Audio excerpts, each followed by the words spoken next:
less than short than the planned duration. Considering the environment we are in, so as a panel we had a short deliberation earlier in the day and discussed on the topics we would want to touch upon. Considering that the insurance bill is kind of finally expected to become law, we thought that's a good topic to touch upon, and that's a topic everybody would be interested in. So we could delve into that. The other thing is, I think the industry, the life insurance industry, has been through an environment over the last few years, where the regulator has focused heavily, I think, on the customer as such. So I think it merits a discussion in terms of, kind of balancing conflicting stakeholder expectations in terms of, are we leaning enough on the customer side? I think as an industry we've faced a lot of backlash both from the regulator as well as the media on this. So where do we stand as an industry on that? What are the points I think we need to focus on? The third is, I think there's a lot of focus nowadays with the new government on financial inclusion. And we've seen a new draft regulation on AML, Master Circular on AML, which kind of liberalizes a few things, I think, for the industry. And we've also seen the Reserve Bank of India recently kind of liberalize the KYC norms for banks. I think some of you may at least know that. So they've kind of looked at simplification of KYC procedures.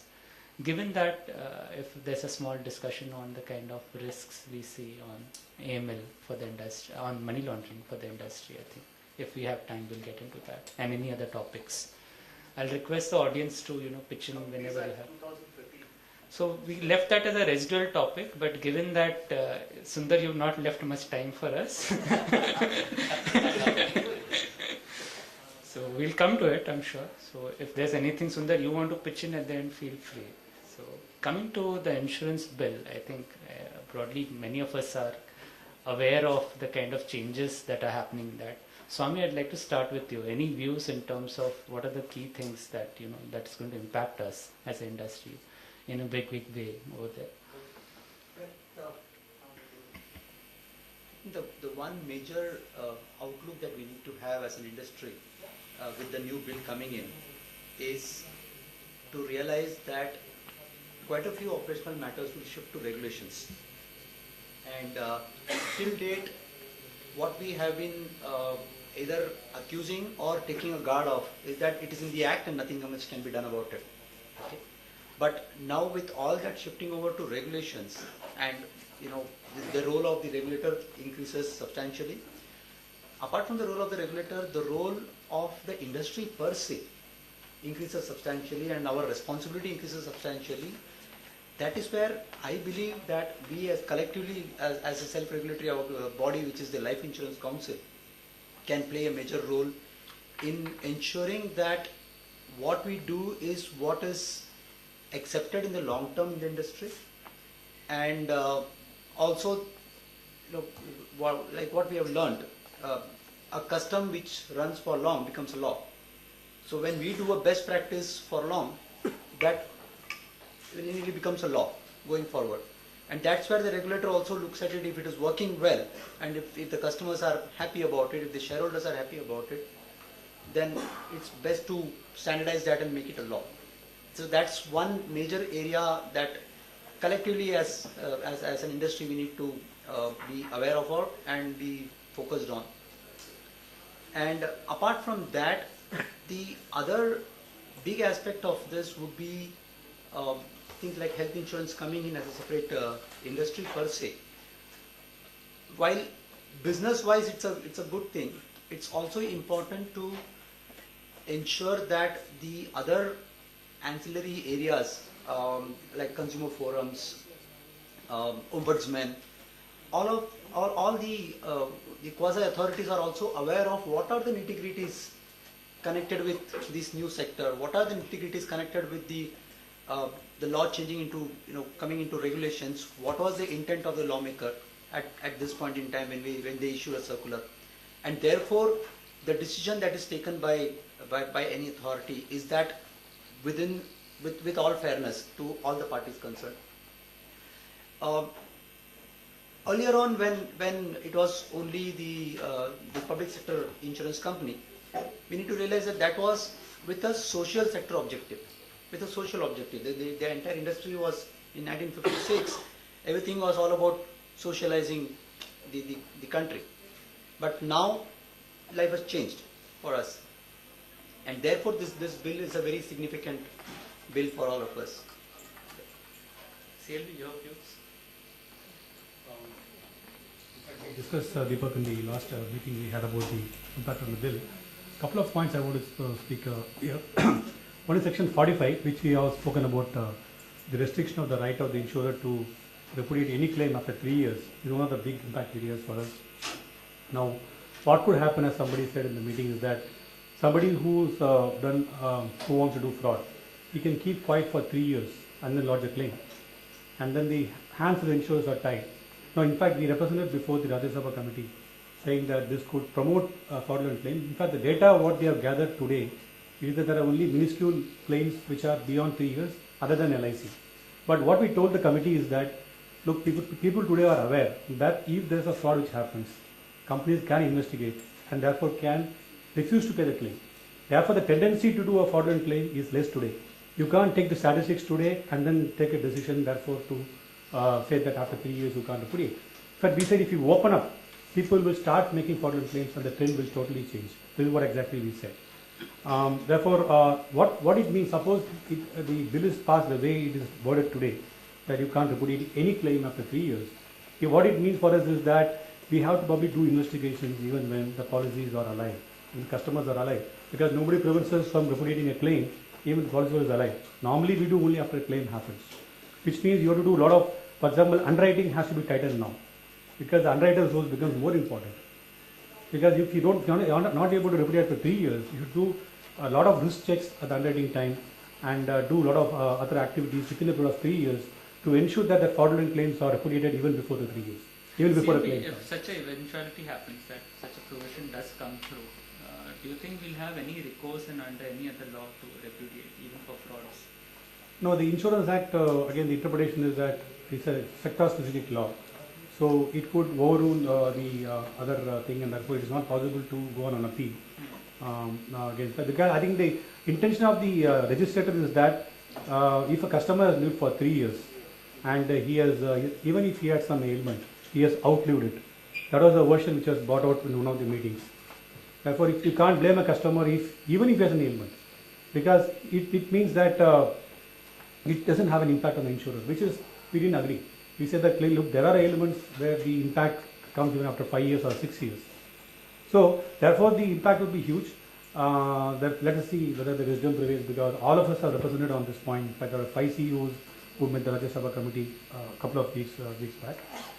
And the other important thing, which is there, section 45, is that it is one of the sections says that now if the customer is able to prove that if the insurer had knowledge about the ailment or whatever the fact which was not disclosed, then the insurer cannot repudiate. But the life assured has to prove it.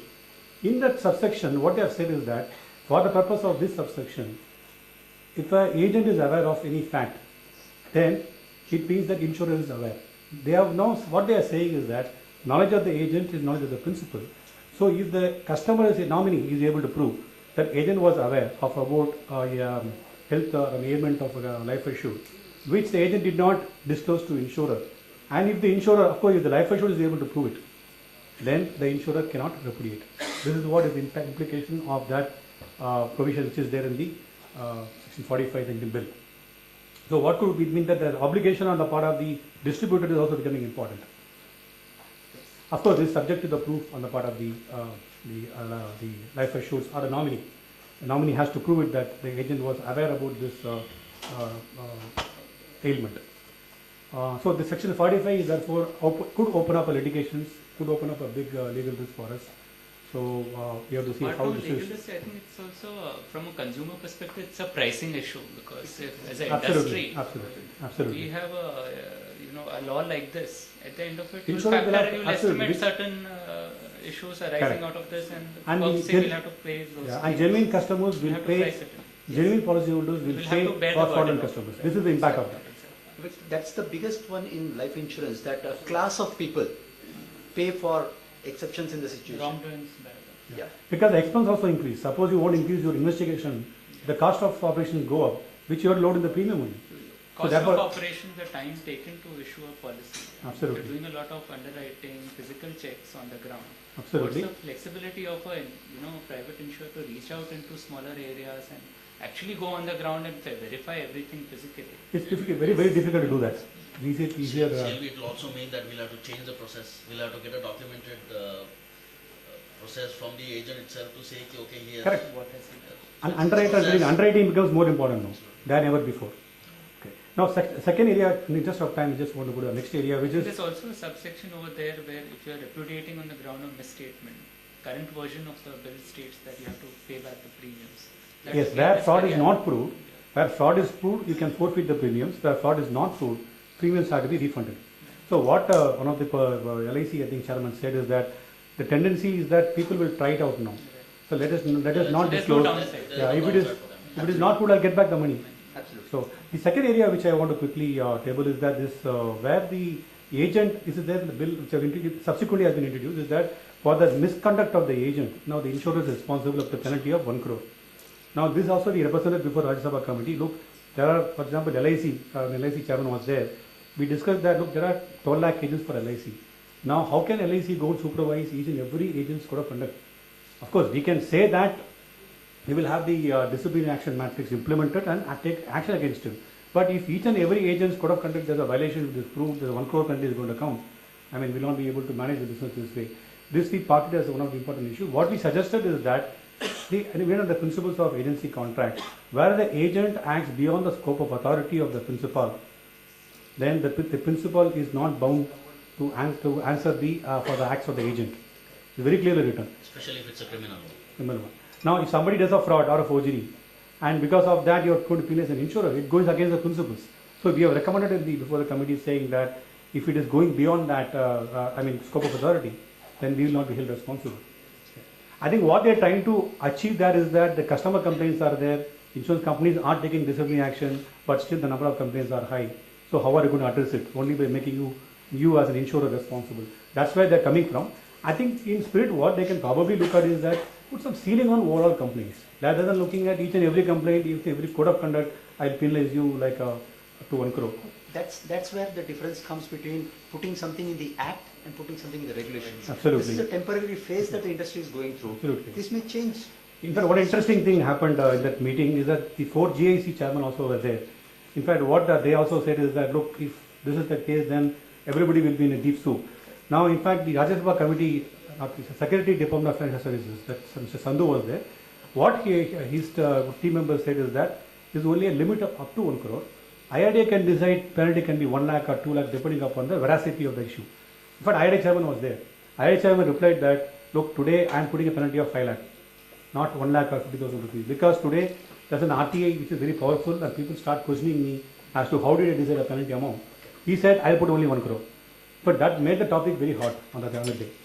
And therefore the entire thing came on back to the Rajya Sabha secretary, the DF, saying that then how are you going to handle this? This is a big issue for us.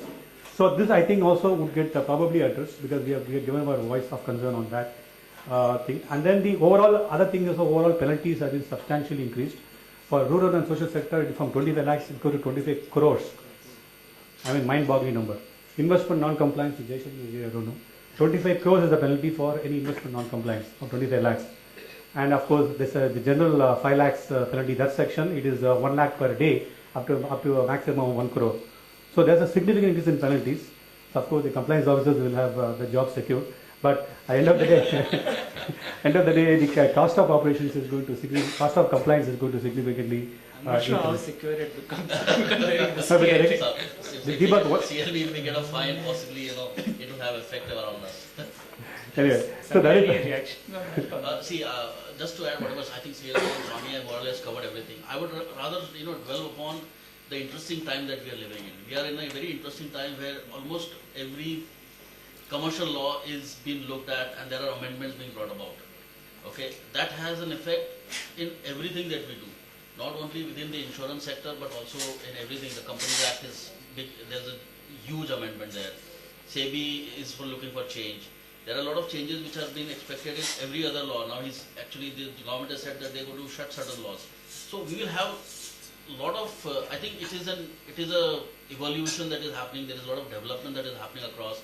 and more focus is coming on abiding by the rules and regulations, and if you don't, the stick will follow. I think we are in those areas now, and I think the days where you're just getting fined for 5 lakhs is, I think, passé. So in these days and times, there is, I think we'll have to proactively look at how do we really shut the risk, and how do we actually see how the court are going to perceive when these kind of cases come. So we'll have to think through all the processes, we'll have to think through all the, the way we do business. So those things will become a very, very high focus area. I think each one of us will have to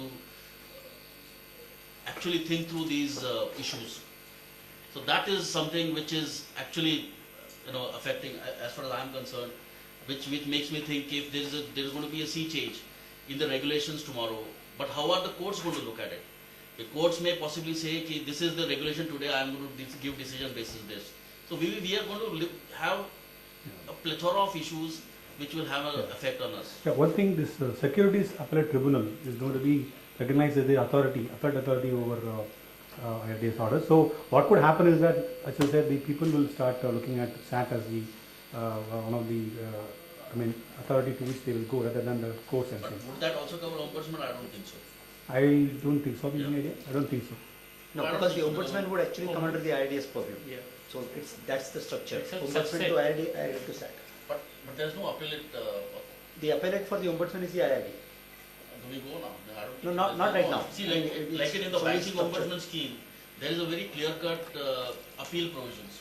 Yes. There is no provision in the insurance ombudsman I scheme. mean, we have tried our luck on the RBG rules since the time the rules were set up. So Yeah, see that the rationale there is this entire system of ombudsman is funded by the insurance companies. that's right. So it's the insurance companies who are actually running this entire ombudsman show. Therefore, the logic is that when it is your own forum, there can't be appeal against their own forum. I think that's where the That's the appeal thing is coming out.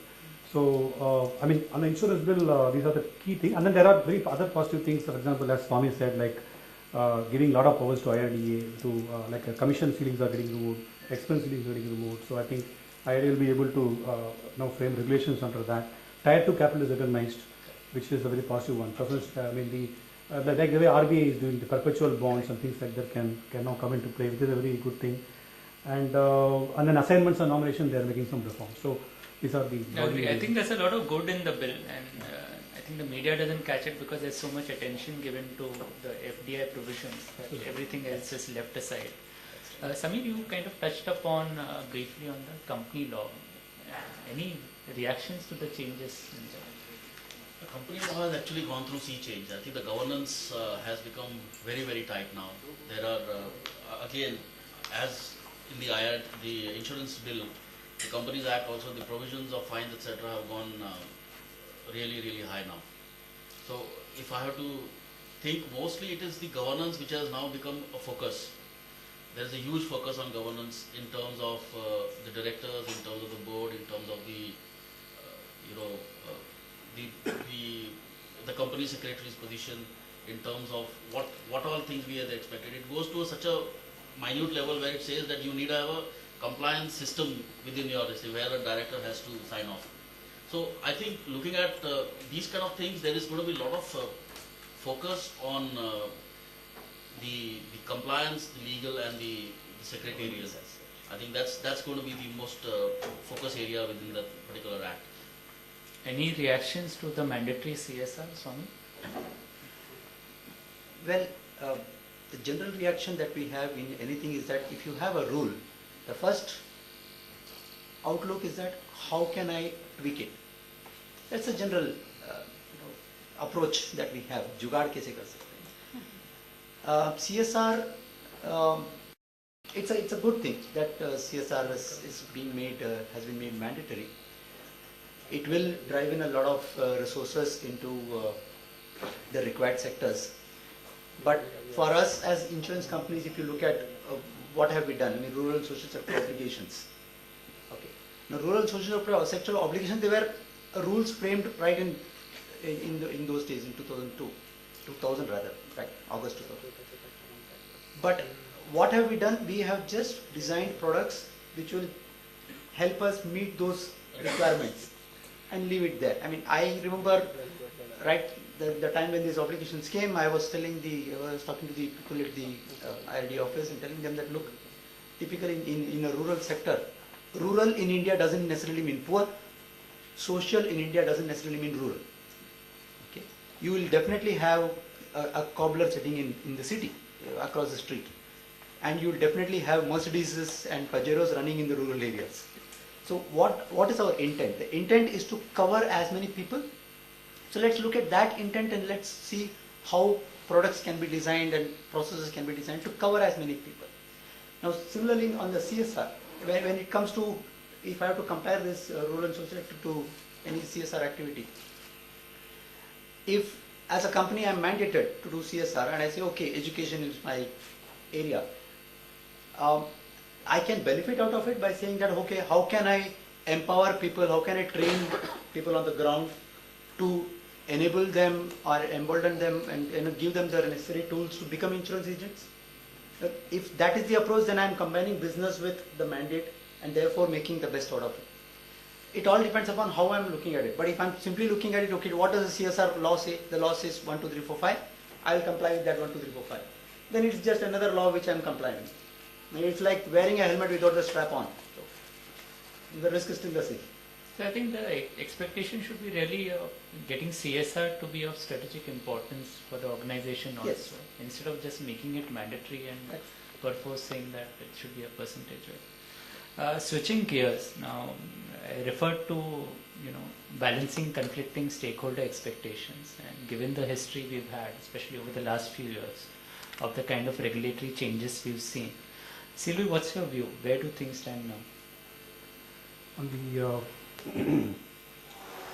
On the customer centricity perspective, right? Basically now the regulations, wherever you go, the primary focus is on customer. Now the products, the first concern is therefore on the point of sales practices, which we all know, where there's a need for us to control in terms of how the policy is being sold. Okay, there I think each company has their own way of controlling the point of sales practices, like was said about the verification call which is being made. I think what is becoming critical is that, as someone said in the morning also, that look, the sales pressure is there. Now we sitting in the back end, we have to manage the risk and compliance. So how do we do both? Where there's a free play of both, the sales person is going and doing whatever they want, whereas we now again being responsible from a regulatory and compliance perspective to manage the risk. Therefore the question comes, therefore, what control mechanism we put in place? Okay, let them do whatever they want, let them do the selling. Now how do I check therefore that what has been sold to customers right or not? Because unless this problem is addressed, we will be emboldened with customer complaints and the reputation of the company and industry is still going to be questioned. You have to think, there are various ways of doing it. For example, some companies send separate people to meet customers, at least for high ticket cases, to see whether the customer is there, KYC, and number two, whether he really wanted to buy, because we don't want again a cancellation coming soon and hitting your persistency and things like that. So what is important is that how do we establish that the customer is really wanted to buy and be with you for at least for a reasonable period of time. We don't expect like 20, 30 years. At least let's look at least 3 years now. I'm saying, sir, if 50% of our customers are there for 3 years, that is a great achievement. Forget about beyond that, because we are selling 20-year contract, 30-year contracts. Okay. The other thing is, so therefore the point of sales practices, we have to think in terms of how do we therefore do it, either a verification call or a personal visit or whatever way. But there has to be some control there, because the question is, yes, pressure of business is there. I keep getting, because we have a verification call mechanism in the company. Even though it is not regulatory mandate, we do have it. But there are pressures which come on and saying, customer is not contactable. Because in our company, we don't issue the policy till the call is complete. The customer is not connected. We ask some critical questions on, for example, are you aware it's not a single premium policy, you have to pay premium for 10 years. And not on the welcome, it's not a welcome call, it's a verification call. And the customer health questions understanding. There are about 4 or 5 critical questions to ensure that what he buys he has understood or not. If it is not successful or the customer is not connectable, the policy issuance is put on hold.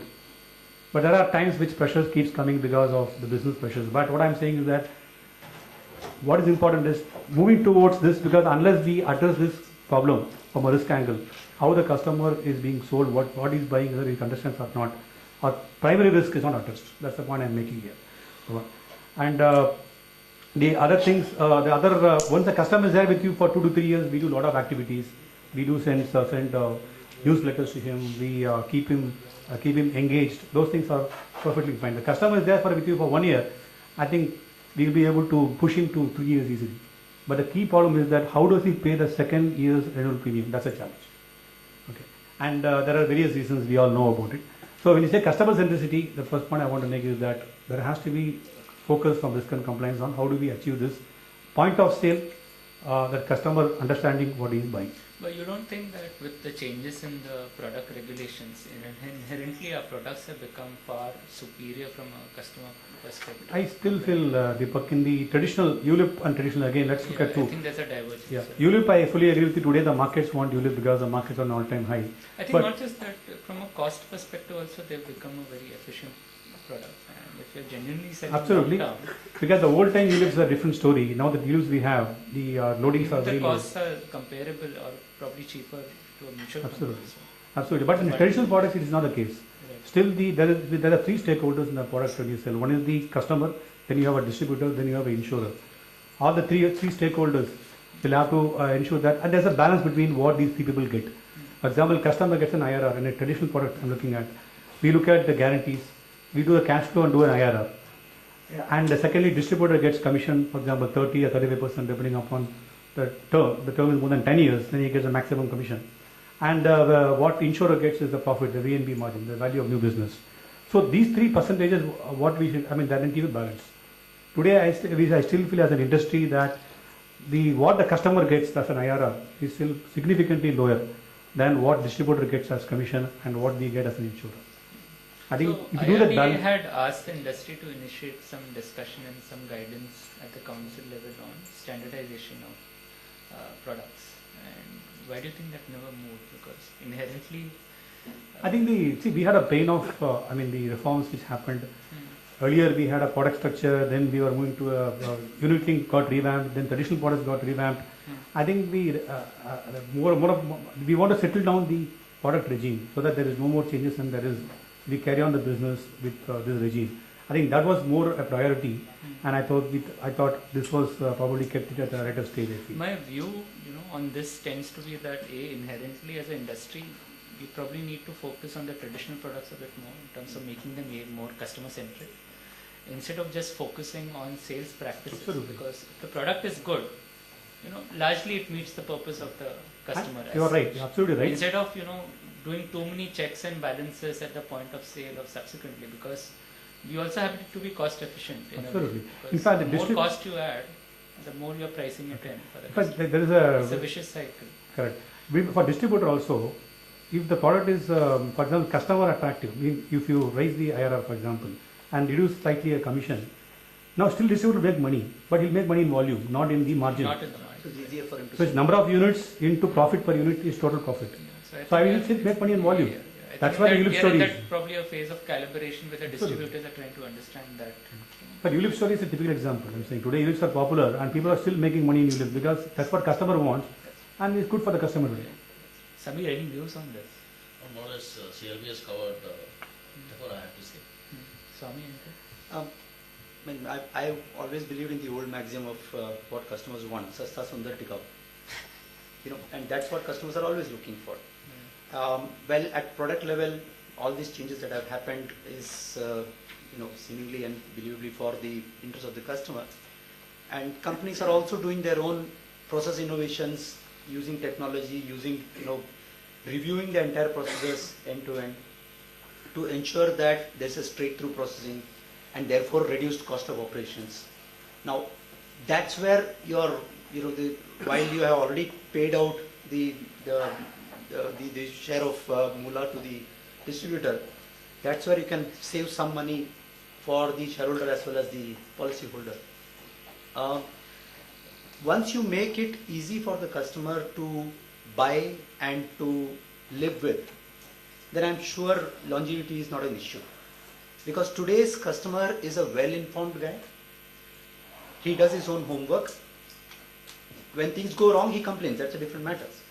But he definitely does his homework.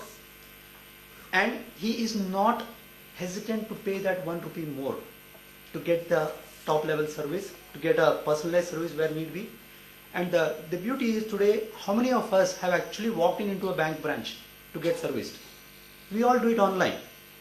Now, we don't realize one fact, that when I am doing it online, it is my time which I am spending, and it is the bank's time which I am saving. So the bank is making its money in that.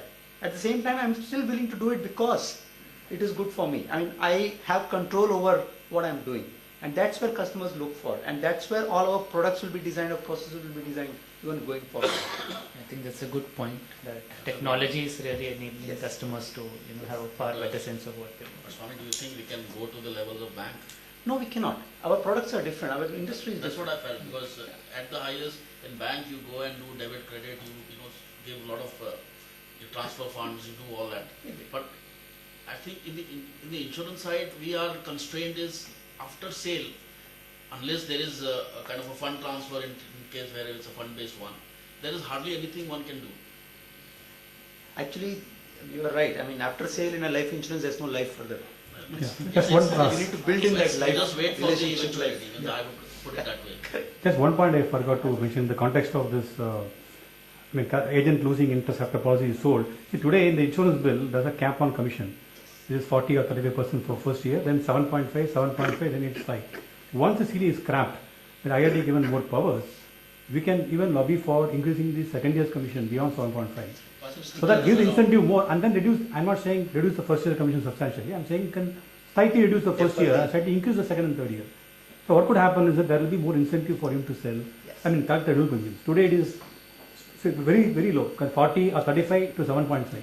So move from a front loaded to a more. Absolutely, somewhat balanced. What about a AUM based commission structure? I think that will fundamentally go, against the principles of insurance. I feel because IRDA, again, the life insurance is the core thing to be sold. I think that may go against the principles. I Might be feel. divergent views, I think, in the industry. I don't know, Swami, you can. And I always believe that the stated objective of a life insurance company is to pay a claim. And that's what we should live for. Incidentally, there is savings, and incidentally, there is an AUM and all built in it.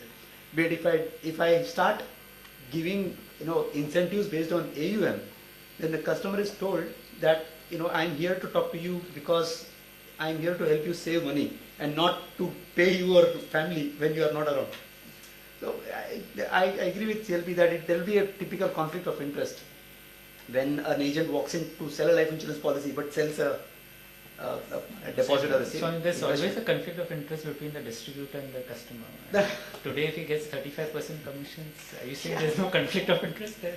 No, but the point here is, see, the mistake that industry has done in last 14 years is we have treated our distributors as our customers. Yeah. And we have neglected customers. I think that's a very. By taking this AUM-based unit approach, you are again repeating this. Will be repeating the same Agree. mistake.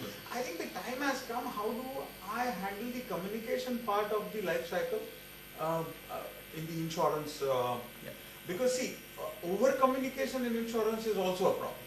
अगर आप मैं आपको 10 बार SMS भेजूं तो you will retort saying that कितनी बार बताया मैं भर दूंगा आपका पैसा. That is, so how do I keep my communication at the optimum level and that too at the desirable level? That's the challenge. I think getting the distributor play in, we are impacting our own chances, our own image and reputation also. So I'll prefer to focus on customer going forward on this matter. Then How should do the I- regulator also take that route, give complete flexibility, say, to the industry to remunerate as they want? Anyways, from an efficiency perspective, we have measured on currently 17D or whatever avatar it takes under the new law. Correct. And we are regulated on the product side, so the customers benefited. We have IGMS to monitor what kind of grievances, how we are handling grievances. Then should the IRDA be giving us flexibility on distributor commission? See, again, democracy, that Winston Churchill maxim, to enjoy freedom, to enjoy democracy, there has to be certain amount of maturity. Does our distribution system have that maturity? See, I have seen countries or markets wherein there is 150 or 200 upfront commission, 200% upfront commission, Middle East. But then distributors are so well behaved, and there are clawback arrangements, etc., etc. So there are no deviations or problem areas there. I have seen places like Malaysia or other markets in Southeast Asia wherein there is a deferred commission over 5 years or 7 years. Again, extremely well managed and well behaved distribution. In our case, because our distribution is of but the contours of our distribution are very, very different. One, too much dependence on individual institutional distribution is not that big yet. So we will have to solve this puzzle first. So how do I reach out to the customer through distributor? Okay. Then how do I handle distributor priorities and then customer priorities, which should be my focus point, etc., etc. I think next 5 years are very important for us to look into this. If we fail, we'll fail miserably. Moving on, coming to money laundering as such, CLB, I'd like to start with you now. What kind of money laundering risks do you see in the industry, given the kind of products we have? See, one thing is that of course life insurance products are long term. Therefore, general view is that people will not use it for money laundering thing. But still, I feel in big ticket cases are still like dead person insurance. We spoke in the morning, in fact, where we don't see customers face to face. Agents do not, in all cases, see face to face the customers. Mostly by referrals and other things can happen. So the risk is that therefore there should be, a risk-based approach which we already have in terms of seeing the customer beyond a particular level, and of course there has to be an authorized person who is certified. Second thing which comes to my mind is the online insurance, which digital insurance, whatever we call, picking up steam now. This fraud, which happens now today offline, could also easily come to online. While of course medical examination limits ensures that customer comes at least to see the medical examiner, but there are cases where even medical examiner fraud also is happening, where we have terminated a lot of medical examiners because of colluding with the customers. So the KYC therefore becomes important in the case of online sales as well. Even though it may be a medical case, I still feel that there is a risk involved there in terms of who is buying it. One good thing is that we don't sell all products online. We focus on term plan and maybe 1 or 2 other products today. But I think this will grow in the future. Okay, I think given the kind of a thing, I think this is definitely going to grow. And we had the issues of this Cobra post exposing the KYC weakness in the past. I think as far as insurance is concerned, I don't see a big risk which a bank has faced in the past. I think that's because the product itself by nature is long term, and therefore people don't tend to use it except for like fraud cases what we discussed in the morning session.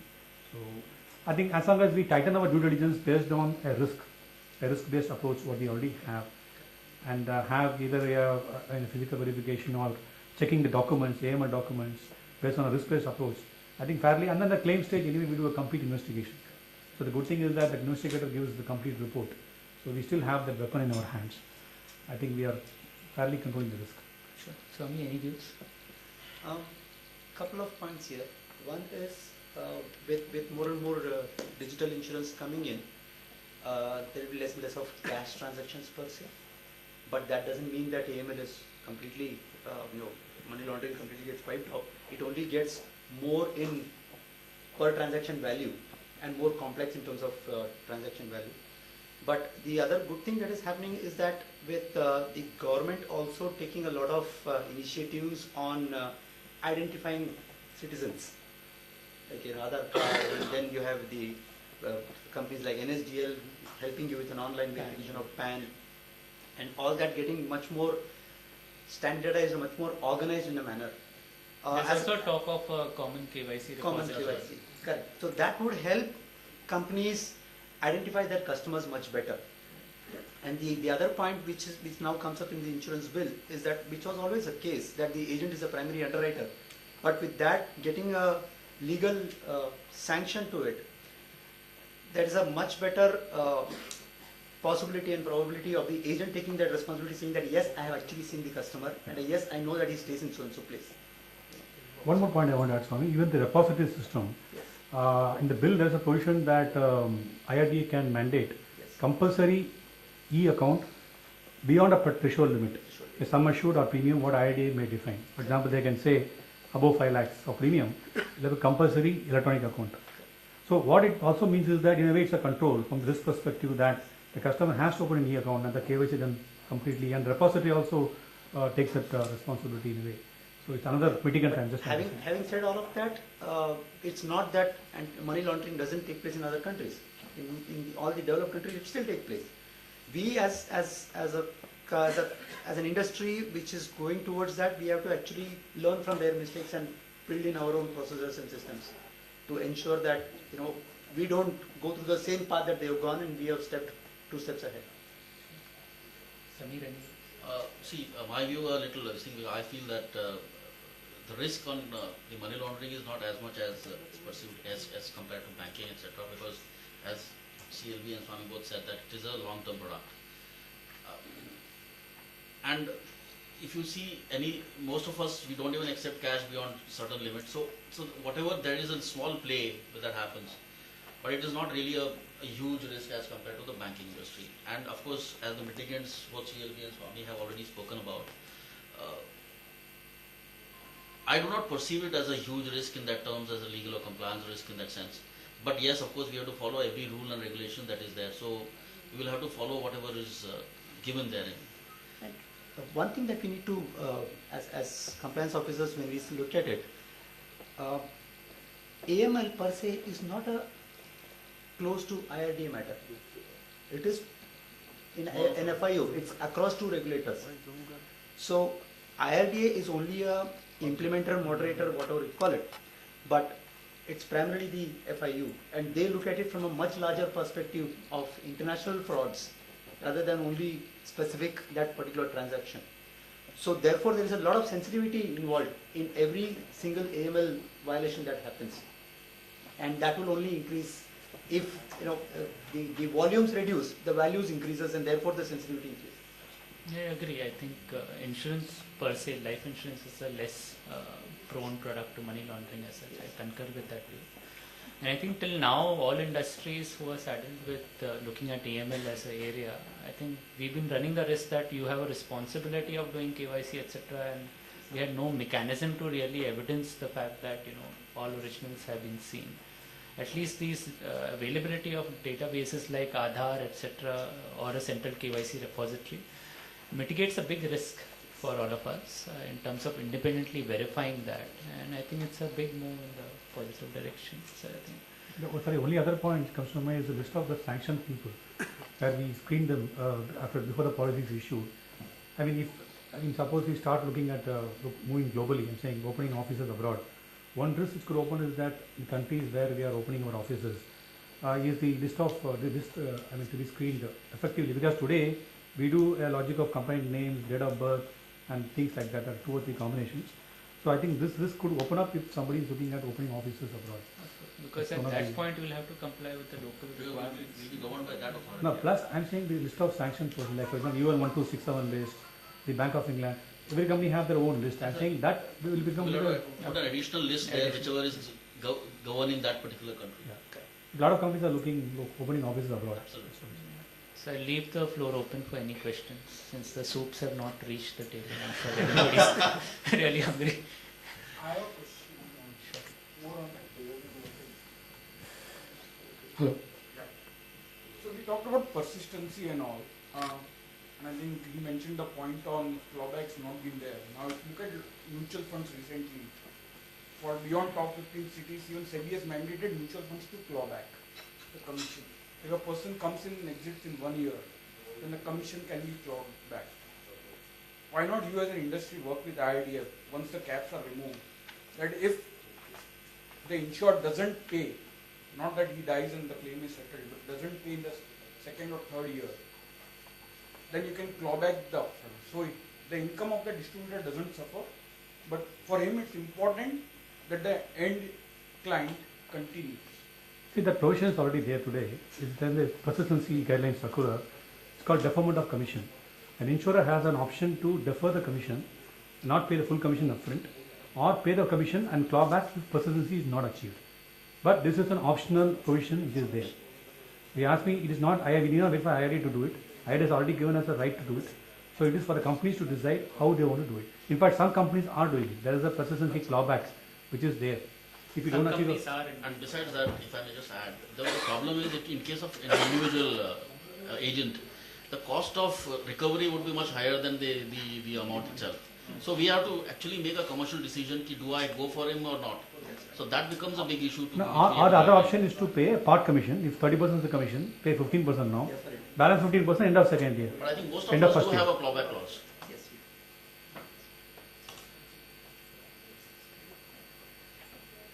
Second question, when is lunch?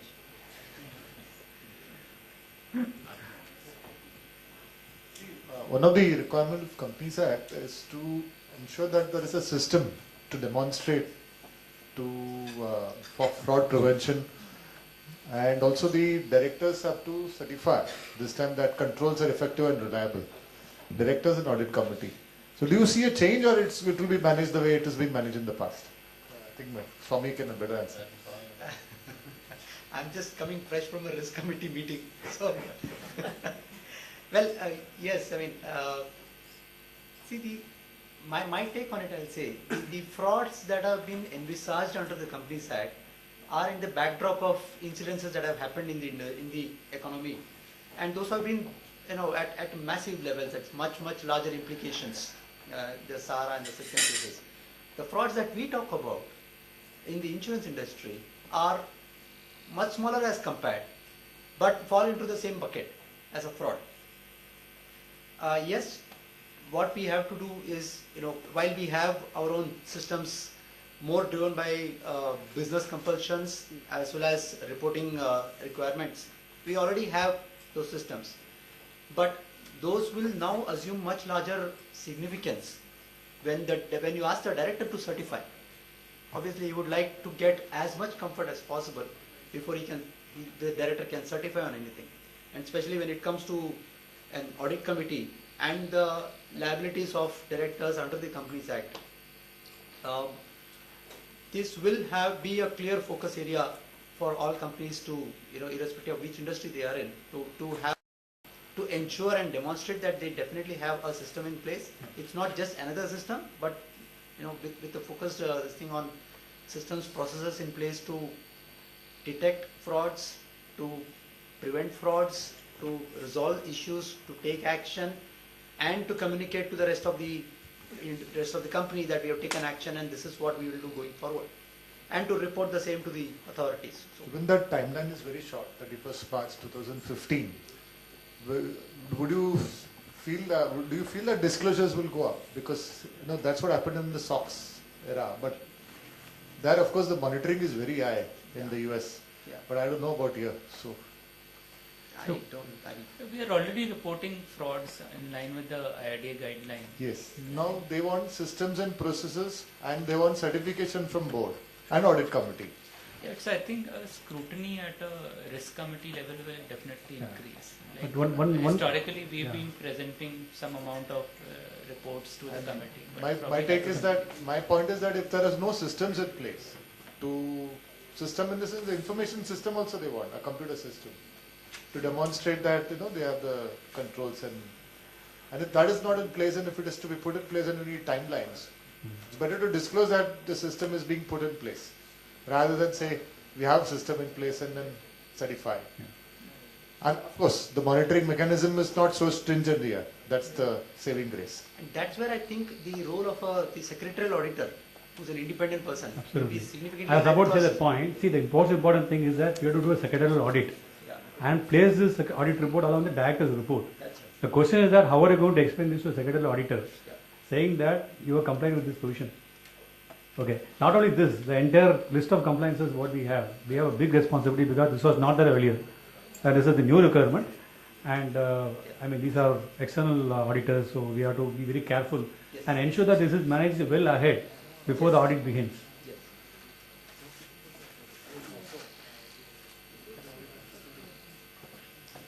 Any other questions?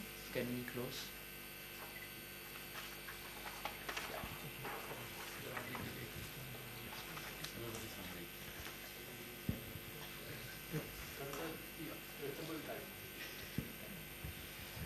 Thanks everybody.